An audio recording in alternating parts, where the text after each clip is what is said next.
শুভ রথযাত্রা ও জয় জগন্নাথ সবাইকে বলে আজকে আমি আমার এই ব্লগ শুরু করছি। তো সবাই কেমন আছো? আশা করি অনেক ভালো আছো। আমিও অনেক ভালো আছি। তো আজকে রথের দিন কতজন রথের মেলাতে বেরিয়ে জিলিপি পাঁপড় ভাজা সমস্ত কিছু খাওয়া দাওয়া করে বন্ধুদের সাথে আড্ডা মেরে আর আমাদের শ্রী জগন্নাথজি মহাপ্রভুকে দর্শন করে কতজন আজকে আনন্দ মজা করে এসেছে আমার সাথে অবশ্যই শেয়ার করো।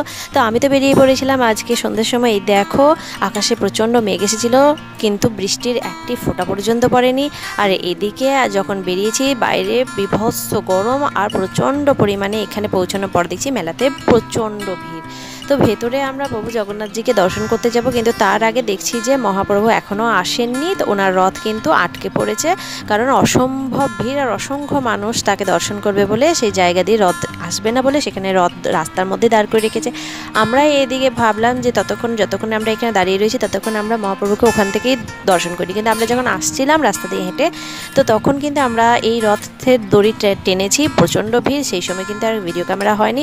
আর এদিকে ভোগ দেওয়া শুরু হয়েছিল বলে আমরা লাইনের মধ্যে দাঁড়িয়ে ভোগ নিয়ে নিয়েছি। ভোগ কিন্তু আমাদের খাওয়া হয়ে গেছে, প্রচণ্ড গরম গরম ভোগ পেয়েছি।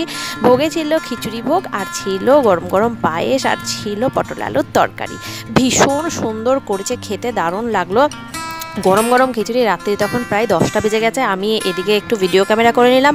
এদিকে দেখো মানুষজন রাস্তার মধ্যেই খেতে বসেছে। একটা জিনিস খুব খারাপ লাগলো যে ওনারা এত সুন্দর আয়োজন করেছেন, কিন্তু একটু বসে খাওয়ার কিন্তু কোনো রকম সিস্টেম করেনি। ঠিক আছে, সেটাও একটা ব্যাপার ছিল। কিন্তু যদি কোথাও একটু সাইডে বসে বসে সবাই খেতে পারতো তাহলে ভোগটা আরও ভালোভাবে আনন্দ নেওয়া যেত।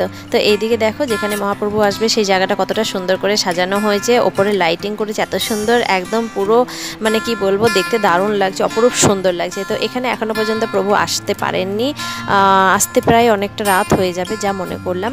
তো চলো, এদিকে কিন্তু আমরা মহাপ্রভুকে প্রথমেই দেখেছি। তো চলো আরও একটু কাছে গিয়ে দেখে নিই তার জায়গাটা কতটা সুন্দর করে সাজানো হয়েছে। তো যখন এখানে এলাম সবাই ভোগ খাচ্ছিল, এখানেও বসে খাচ্ছিল, কিন্তু এখানটা ভোগ খাওয়ার জন্য নয়, এখানে মানুষজন বসবেন তাকে দর্শন করবেন বলে করেছেন। তো এখানে কিন্তু এসে আজকে রথের দিন ভীষণ ভালো লাগলো, প্রচণ্ড ভিড় ছিল। আর এখন কিন্তু সময়টা প্রায় রাত্রি 10টা বেজে গেছে। তো এই দেখো প্রভু এখনও আসেননি, তার জন্য কিন্তু জায়গাটা ফাঁকা ফাঁকা রয়েছে। আর এটা কিন্তু পরের দিন সকালবেলা আমি কিন্তু মানে ভিডিওটা করেছি, মানে আজকের ভিডিওটা করেছি। ঠিক আছে, তো আজকে রথের পরের দিন। তো আমার ভিডিও দেখে কিন্তু সবাই কমেন্ট করে বলবে এই মহাপ্রভুকে দর্শন করে আমাদের জগন্নাথজি, বলরামজি আর সুভদ্রা জিকে দেখে তোমাদের কতটা ভালো লাগছে, কতটা সুন্দর করে সাজানো হয়েছে তাদেরকে। আর আজকে দেখো এখানে বসানোর পর জায়গাটা একদম পুরো মানে মহমহ করছে, কত সুন্দর ভালো লাগছে।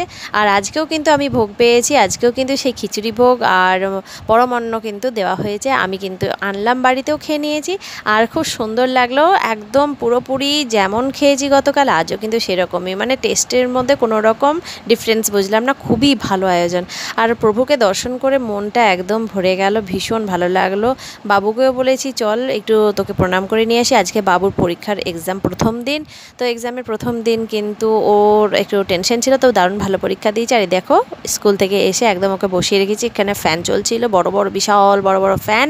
তাই বললাম একটু হাওয়াতে বসে হাওয়াটা খেয়ে নাও। তো এইদিকে আমাদের প্রভুকেও কিন্তু দর্শন করে দিলাম তোমাদেরকে। দেখো খুব সুন্দরভাবে অ্যারেঞ্জমেন্টটা করেছিল, যে সুন্দরভাবে অ্যারেঞ্জমেন্টটা করেছে সেখানে কিন্তু প্রভুকে দারুণ সুন্দরভাবে কিন্তু দর্শন করানো হলো। তো ভিডিও দেখে কেমন লাগলো অবশ্যই দেখা হচ্ছে নেক্সট ভিডিও নিয়ে খুব তাড়াতাড়ি। টাটা, জয় জগন্নাথ।